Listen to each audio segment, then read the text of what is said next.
એ doctor મારી જય શ્રી કૃષ્ણ માતા ભારત દિવસ છે આજે હું તમને જવાહરલાલ નહેરુ વિશે કહીશ તો સાચા દિશામાં મારી તમારી જવાહરલાલ નહેરુનો જન્મ 14 નવેમ્બર 1889 ના રોજ અહમદાબાદમાં થયો હતો. તેમના પિતાનું નામ મોતીલાલ અને માતાનું નામ સ્વર્ણપ્રાણ હતું.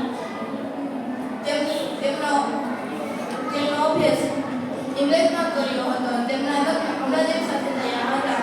ગાંધીજીના પરિચયમાં આવ્યા પછી તેઓ દેશની આઝાદી માટે રાજમાં થયા હતા.